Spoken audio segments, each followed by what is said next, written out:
Hello YouTube, and today I'm going to be showing you how to connect this Water2 water softener for your cold drinking water to get rid of them nasty chemicals in your drinking water. So in the pack there's the filter, the flexible connectors, the instructions, a sticker and a alarm. So on this install, the original tap is hard piped, so there's copper pipes coming down from the tap. As on the website it says you can install it in 10 minutes and there should be flexible connectors going into your tap. And as you can see, there is no flexible connectors. So this job did not take 10 minutes. So stay along if you are in this situation where you need to connect it into your cold water feeding your tap that's got copper pipes. So first of all, what I'm doing is just lining up where we want to put the softener, just here on the left hand side. And then we've just got to look around and see what's here, see what we can join onto and cut and connect onto. So every install is going to be different. Yours might look totally different to this, but this is just a rough guide of what pipes you need to cut and what you need to do. So first of all, I found a cold water isolation valve. It's feeding the dishwasher and also the kitchen tap. So I've isolated that. So once you have isolated that, you can then check at the tap to make sure that the cold water is isolated.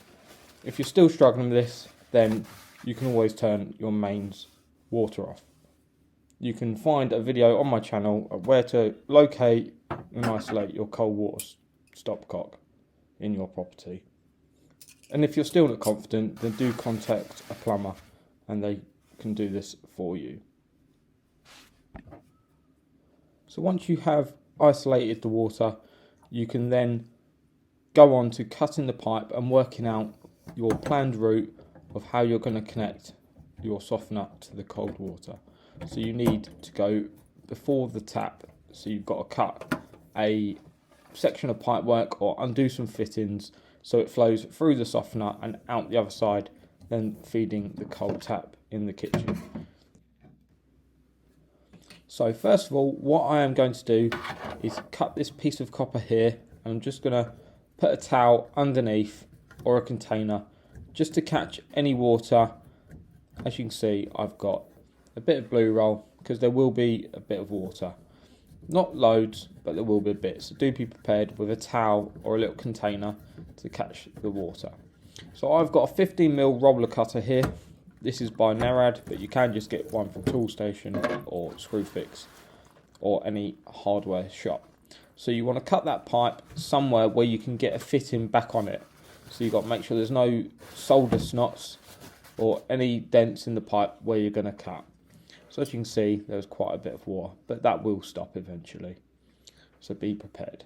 So you want to cut it so you can get a fitting on. So my plan was to cut that and spin it on this plastic speed fit T, point it downwards and put an isolation valve feeding the softener itself. So it's then got a local isolation for future maintenance and changing of the cartridge. So I can then point that down and put a flat faced isolation valve straight on that.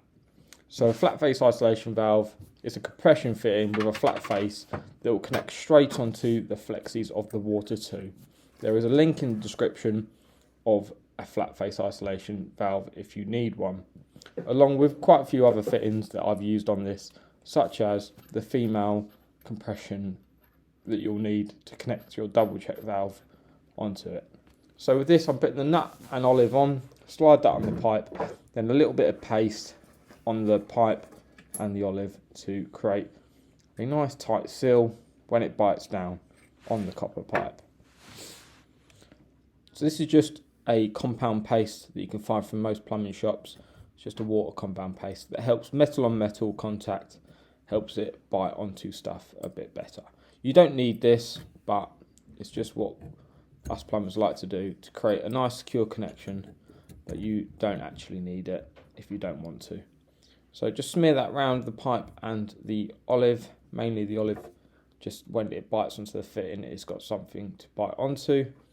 Slide your fitting on and then do your nut up, finger tight, and then you can tighten it with a pair of grips and a spanner. So just like this, you just want to grab hold of the fitting and tighten the nut on top. So this needs to be fairly tight, so until it goes quite tight, and then just give it another quarter turn using a bit more power.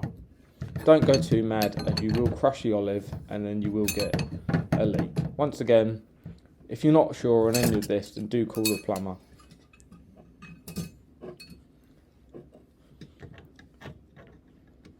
Make sure you turn your isolation valve off once it's all tight, and then we can turn back on the mains feeding the dishwasher, and now this isolation valve that will feed the softener. So with that all turned on, we can then check for leaks, make sure we're all okay. Now onto the pipe that we cut feeding the kitchen tap.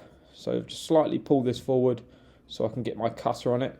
So you could just put an elbow straight onto that bit of pipe if you wanted, but I was going to put a female line a bit further up to give me a bit more room with the flexies going onto the softener.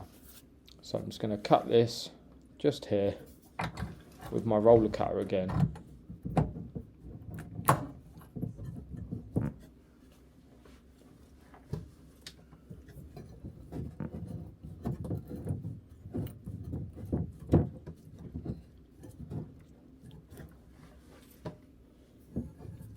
The copper tails going into the pipe do bend a little, so don't struggle too much.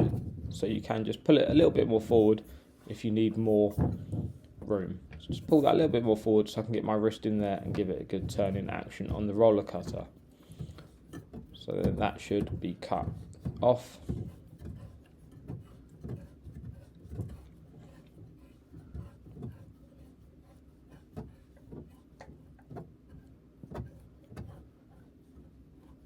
So with that cut, I'm then going to do the same thing with this female iron. So put the nut and olive on first, make sure they don't drop out. Going to go on with some paste on the olive and pipe for that secure connection. Then I'm going to wind the female iron onto this, making sure it stays on the pipe and hasn't wound itself off.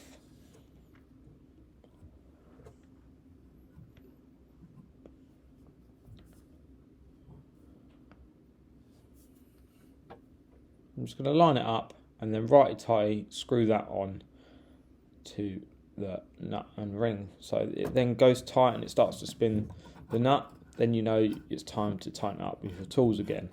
Once again, this is tight and you might just have to take your time, make sure this is 100% tight before connecting on to your flexi.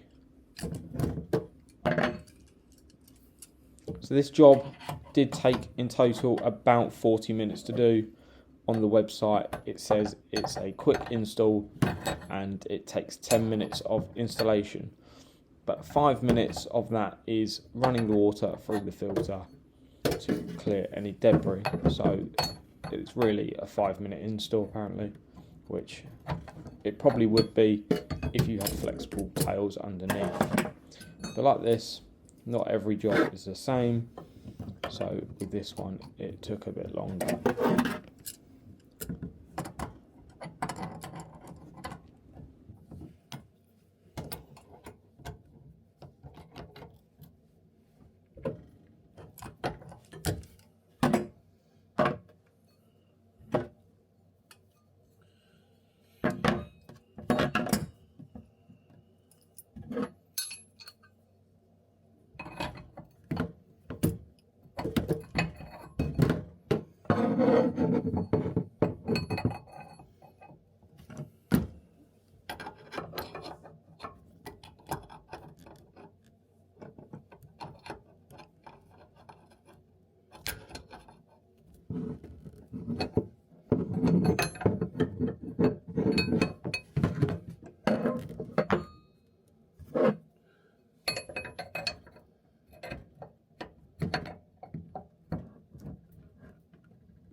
So with this fitting nice and tight on this compression pipe going into the tap, it's time to move on to the flexible connectors that are in the box of the filter.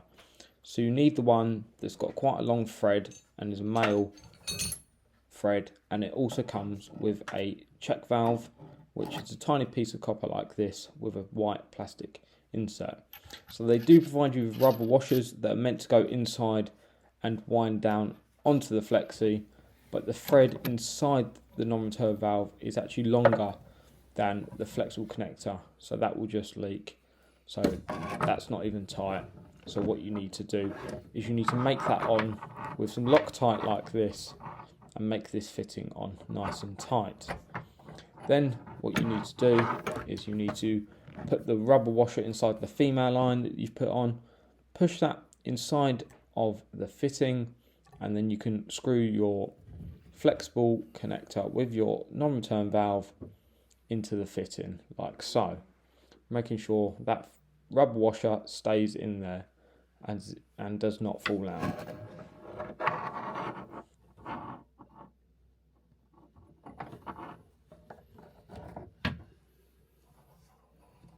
So with this, you're going to wind it in by hand until it goes tight, and then you're just going to give it another quarter to half a turn, nip up with a spanner. Don't go too mad because you'll over press the washer and it will leak. So you just got to literally nip that up a little bit, and that is all you need for that. Then you can grab your sticker that is in the box, decide where you're putting your water filter. I'm just putting it here on the left hand side, and I've agreed with the customer that they're happy for it to go here. Just double check where you want it. You can put a pencil mark around the base to put your sticker, but I know roughly where I want it. About 10mm off the side panel and just close to the waste pipe. So you peel both sides of the sticker, so it's double-sided sticky tape. Put one side on the shelf and one side will stick to the bottom of the filter. You can stick it to the bottom of the filter and then stick it to the cupboard shelf if you want, but I've just gone straight onto the shelf like so. Peel the stickers off and then place your filter nicely on side that pad.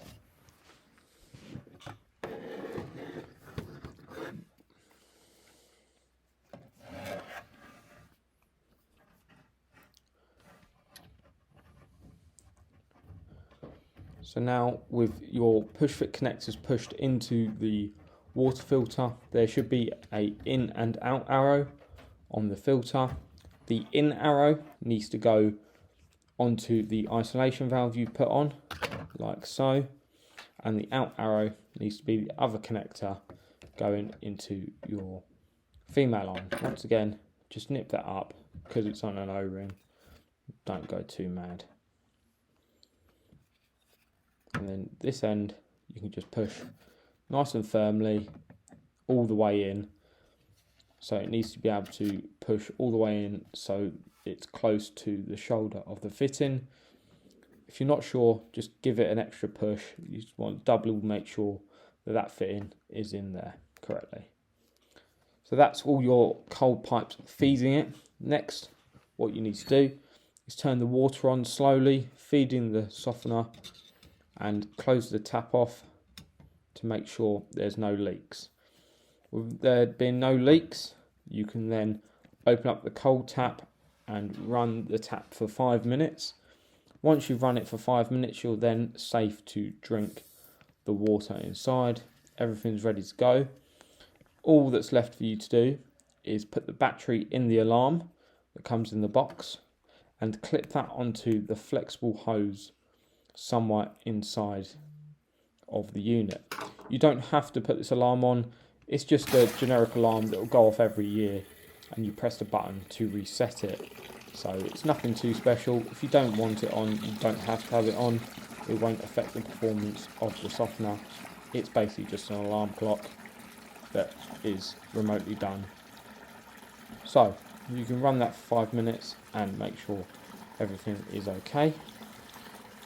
Then you can turn your water off again, check it's all okay, and then enjoy apparently nice, clean, lead-free, I think it said on the website, free water. I hope this video has helped. If it has, please do subscribe to the channel.